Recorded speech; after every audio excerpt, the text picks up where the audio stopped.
Anong oras na? AP time and it's more fun in Araling Panlipunan. Ako si Ginoong Noel de Quiros, katuwang si Binibining Hoson mula sa Valenzuela National High School, ang inyong magiging gabay sa paglalakbay ukol sa makulay na kasaysayan ng Asya.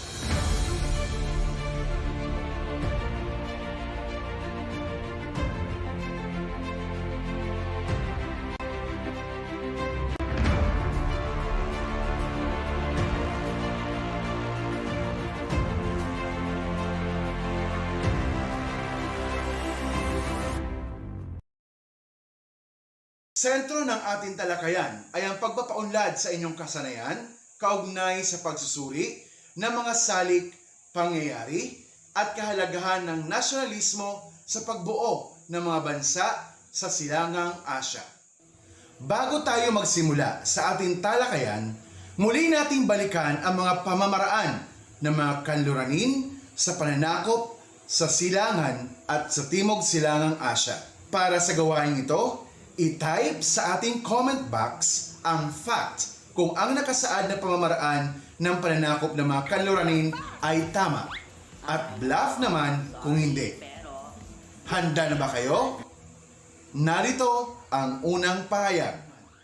Naging dahilan ng digmaang opyo ang pagkumpiska at pagsunog sa opyo na nakuha ng mga Tsino mula sa barkong pagmamayari ng British. Fact or bluff?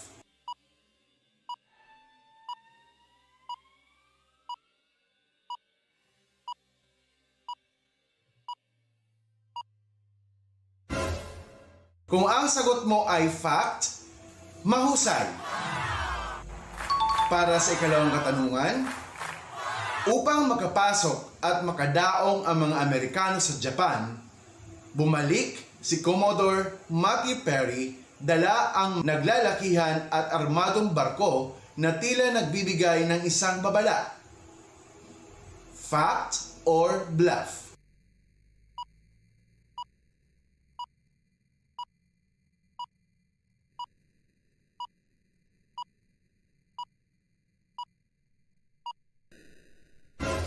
Kung ang sagot mo ay fact, magaling! Kitang-kita na marami kayong natutuhan sa nakaraang aralin. Para sa ikatlong katanungan, imbis na makipagkaibigan upang makuha ang loob ng mga lokal, si Miguel Lopez de Legazpi ay nakipagdigma upang masakop ang Bohol at Cebu. Fact or bluff?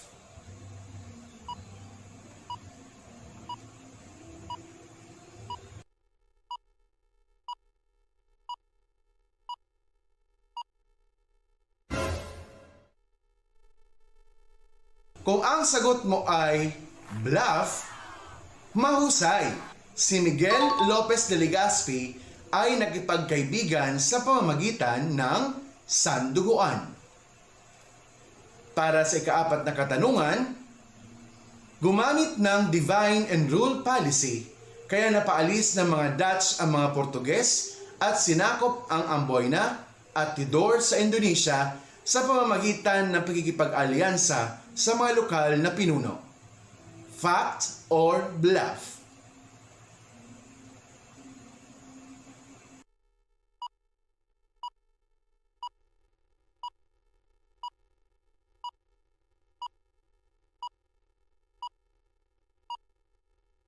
Kung ang sagot mo ay fact, tumpak.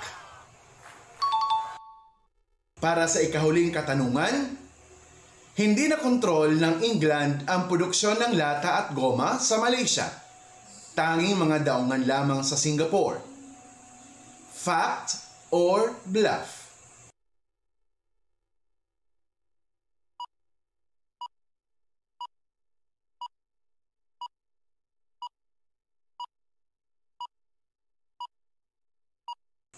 Kung ang sagot mo ay bluff, mahusay.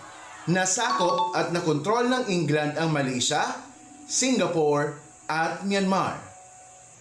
Matapos nating mabalikan ang mga pamamaraan ng kolonyalismo at imperialismong kanluranin sa Silangan at Timog Silangang Asya, Inaasahan ko na masagot natin ang mga sumusunod na tanong pagkatapos ng talakayan. Una, ano ang naging epekto ng mga salik at pangyayari upang makamit ng Silangang Asya ang kalayaan? Ikalawa, gaano kahalaga na napukaw ang damdaming nasyonalismo ng mga Asyano sa panahon ng pananakop? Upang lubos nating maunawaan ang nasyonalismo sa Silangan at Timog Silangang Asya, isa-isahin natin ang mga pangyayari sa ating kasaysayan. Hindi man tuwirang nasakop ng mga kanluranin, dumanas ng maigting na imperialismo ang Silangang Asya lalo na noong ika-18 siglo. Isa sa mga patunay nito ay ang pagpapatupad ng sphere of influence ng mga kanluranin sa China at ang paggigiit ng open door policy ng United States sa Japan. Ang imperialismong kanluranin sa Silangang Asya ay nagdulot ng epekto sa kabuhayan, pamahalaan, lipunan at kultura ng mga Asyano. Naghangad ang mga Tsino at Hapones na makawala mula sa imperialismong kanluranin dahil sa hindi mabuting epekto nito sa kanilang pamumuhay. Ang paghangad na ito ang nagbigay daan sa pag-usbong ng nasyonalismo sa dalawang bansa. Nagsimula ang pagkawala ng kontrol ng China sa kanyang bansa nang matalo ito sa Great Britain sa unang digmaang opyo noong taong 1839 hanggang 1842 at sa Great Britain at France noong ikadalawang digmaang opyo taong 1856 hanggang 1860. Bunga nito, nilagdaan ang kasunduang Nankin noong taong 1843 at ang kasunduang Tianjin noong taong 1858 na naglalaman ng mga probisyon na hindi patas para sa mga Tsino upang ipahayag ang kailang pagtutol mula sa panghihimasok ng mga dayuhan. Nagsagawa ng dalawang rebelyon ng mga Tsino. Ito ay ang Rebelyong Taiping noong taong 1850 at ang Rebelyong Boxer noong taong 1900. Ano nga ba ang Rebelyong Taiping at Rebelyong Boxer? Ang Rebelyong Taiping ay naganap sa Timog China noong Disyembre taong 1850 hanggang Agosto taong 1864. Layunin ng rebelyong ito na mapabagsak ang dinastiyang Qing o dinastiyang Manchu na pinamumunuan ng mga dayuhang Manchu. Bunga nito, nagapi ng dinastiyang Qing ang rebelyong Taiping sa tulong ng mga British at French. Pinamunuan ni Hong Xiuquan ang rebelyong Taiping laban sa dinastiyang Qing na pinamumunuan ng mga dayuhang Manchu. Layunin ng rebelyong ito na mapabagsak ang dinastiyang Qing upang mahinto na ang pamumuno ng mga dayuhan sa kanilang bansa. Bukod dito, hangad din ng rebelyong Taiping ang pagbabago sa lipunan. Kabilang dito ang pagkakapantay-pantay ng mga karapatan para sa kababaihan. Sumiklab ang rebelyong Boxer noong taong 1899. Tinawag itong rebelyong Boxer dahil ang mga naghimagsik ay miyembro ng samahang Ayuchuan o Righteous and Harmonious Feast. Ang mga miyembro nito ay may kasanayan sa gymnastic exercise. Bukod sa pagtuligsa sa korupsyon sa pamahalaan, pangunahing layunin ng rebelyong Boxer ay ang patalsikin ang lahat ng mga dayuhan sa bansa, kabilang dito ang mga kanluranin. Nagsagawa ng maraming pagpatay ang mga Boxer. Pinaslang nila ang mga misyonerong Kristiyano at mga Tsino na naging deboto ng relihiyong Kristyanismo. Mula sa probinsya, kumalat ang rebelyong Boxer hanggang sa Peking. Nagpadala ng puwersang militar na mayroong 2,100 na sundalo ang United States, Great Britain, Russia, France, Italy at Japan.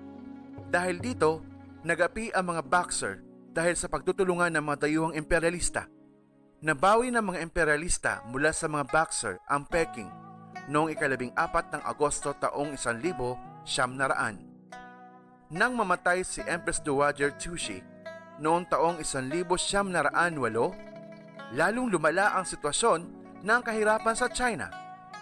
Siya ay pinilitan ni Puyi na naging emperador sa edad na 2 taon. Ang pagsisimula ng ika-20 siglo ay nangangahulugan ng pagpasok ng dalawang magkatunggaling ideolohiya sa China. Lumaganap sa bansa ang ideolohiya ng demokrasya at komunismo. Ito ay nagdulot ng pagkakahati ng bansa at naghudyat ng tunggalian ng mga pinunong Tsino na nagsusulong ng demokrasya at komunismo. Ang pagbagsak ng dinastiyang Manchu ay senyales ng pagwawakas ng mahigit sa 2,000 taon na pamumuno ng mga dinastiya sa China. Hinarap ng mga Tsino ang isang malaking hamon sa kanilang bansa. Ito ay ang pagtukoy sa ipapalit na pamumuno ng mga emperador. Sa panahon na ito ng kaguluhang pampulitikal at kawalan ng pagkakaisa, nakilala si Sun Yat-sen. Nakapag-aral si Sun sa Hawaii at sa Hong Kong Medical School. Isinulong niya ang pagkakaisa ng Tsino gamit ang 3 prinsipyo: Sinminchuyi o nasyonalismo, Minsengshui o demokrasya, at Minxinshua o kabuhayang pantao. Binigyan diin ni Sun na ang pagkakaisa ng mga Tsino ang susi sa tagumpay laban sa mga imperialistang bansa.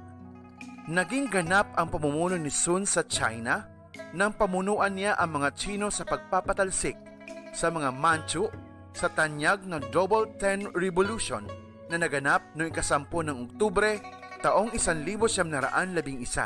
Tinawag itong Double Ten dahil naganap ito sa 10 buwan ng taon at 10 araw ng buwan. Sa araw ding ito, itinatag ang bagong Republika ng China. Dahil sa kanyang tagumpay, pansamantalang itinilaga si Sun bilang Pangulo ng Bansa noong 29 ng Oktubre taong 1911 at tinagurian siya bilang Ama ng Republikang Tsino. Itinatag ni Sun Yat-sen ang Partidong Kuomintang o Nationalista Party noong taong 1912. Naging batayan ng kanyang pamumuno ang paggamit ng konsilyasyon at pagkakasundo upang maiwasan ang alitan at maisulong ang kaunlaran ng bansa. Naniniwala din siya na dapat pagtuunan ng pansin ang regulasyon ng puhunan at pantay-pantay na pag-aari ng lupa. Higit sa lahat, hindi naniniwala sa Sun Yat-sen na kailangan ang tunggalian ng mga uri o class struggle upang makamit ang pagkakaisa, kaayusang panlipunan at kaunlarang pang-ekonomiya.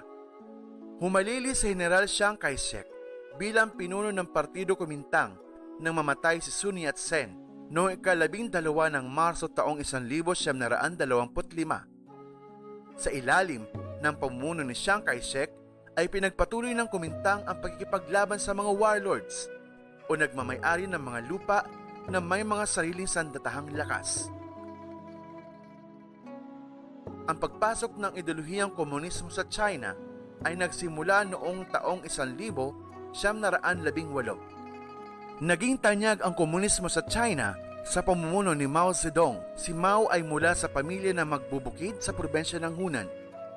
Sinuportahan at isinulong ni Mao ang prinsipyo ng komunismo tulad ng tunggalian ng uring manggagawa o proletariat laban sa uri ng kapitalista o bourgeois. Sa tunggalian na ito, naniniwala ang mga komunista na mananaig ang mga manggagawa at maitatag ang isang lipunang sosyalista. Sa lipunang ito, ang Estado ang siyang hawak sa lahat ng pag-aari ng bansa. Upang ganap na maisulong ang kanilang ideolohiya, itinatag ni Mao Zedong kasama ang iba pang komunistang Tsino ang Partido Kuomintang noong 1921. Lalo pang lumakas ang komunismo sa China sa pagdating ng Russian advisor sa Canton.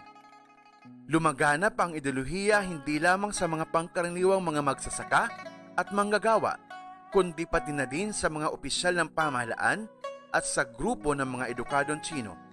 Madaming Tsino ang yumakap sa komunismo dahil sa panahong pumasok ang ideolohiyang ito ay unti-unti nang nawawala ang tiwala nila sa pamumuno ni Chiang Kai-shek dahil sa laganap na katiwalian sa pamahalaan at malawakang kahirapan na dinaranas sa bansa.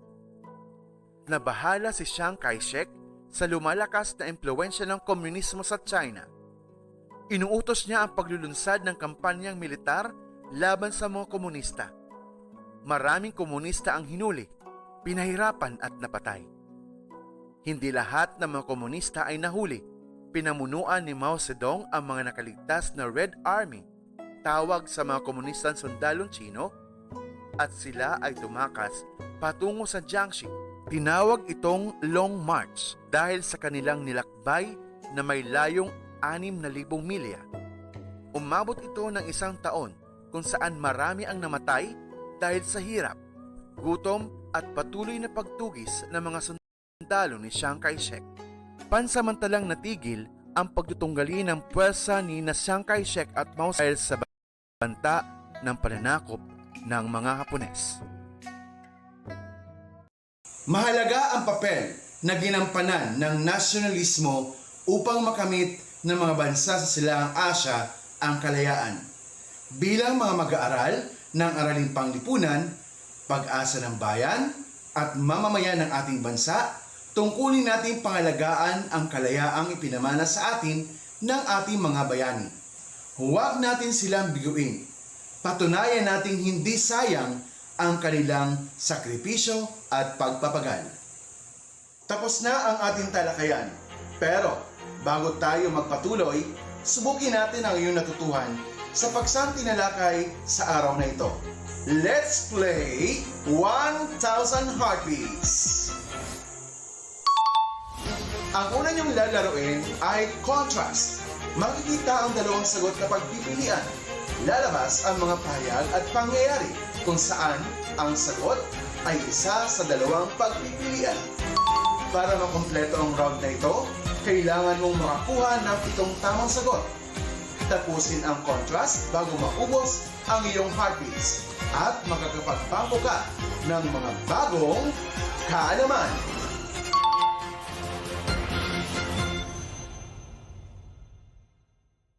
Sa tingin mo, kaya mo bang maibangko ang mga bagong kaalaman sa larong ito? Bibigyan ko kayo ng 10 segundo sa bawat bilang para i-type sa chat box ang napiling sagot. Good luck everyone and let's play Contrast! Para sa unang katanungan, sino ang tinaguriang ama ng komunistang China?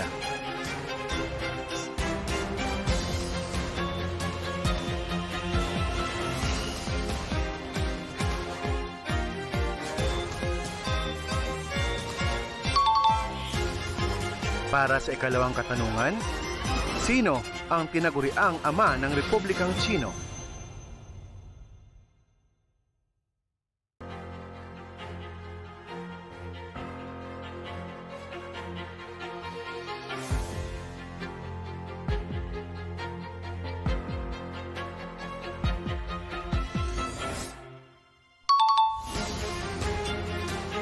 Ikatlong katanungan, ang nagdatag ng Nationalist Party noong taong 1912.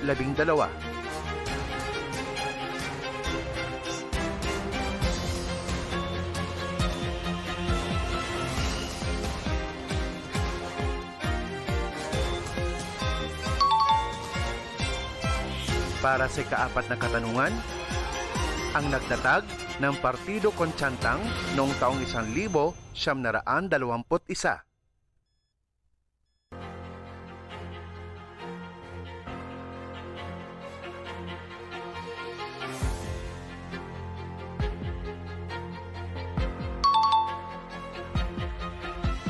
Ang itinalagang Pangulo ng China noong ika-29 ng Oktubre taong 1911.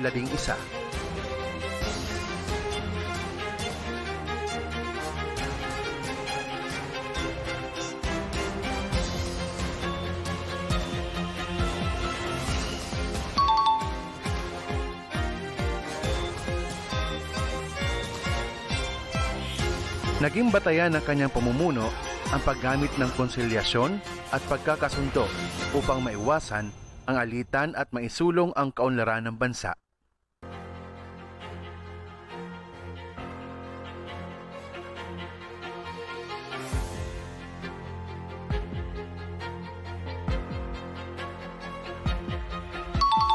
At ang panghuling katanungan, pinamunuan niya ang mga nakaligtas na Red Army, tawag sa mga komunistang sundalong Tsino.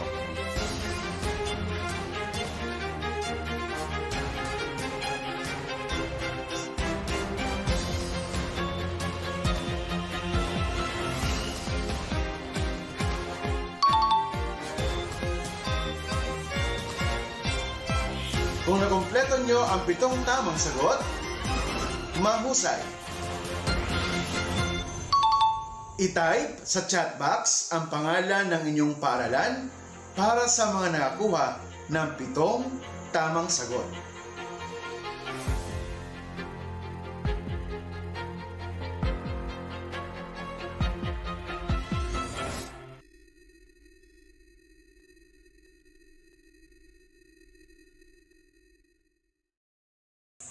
Bukas, sa inyong follow-up discussion, ipoproseso ng inyong AP teachers ang mga katanungan kaugnay sa ating aralin. Muli, ako sa Sir DQ, ang iyong naging gabay sa paglalakbay sa makulay na kasaysayan ng Asya. Paalam at maraming salamat!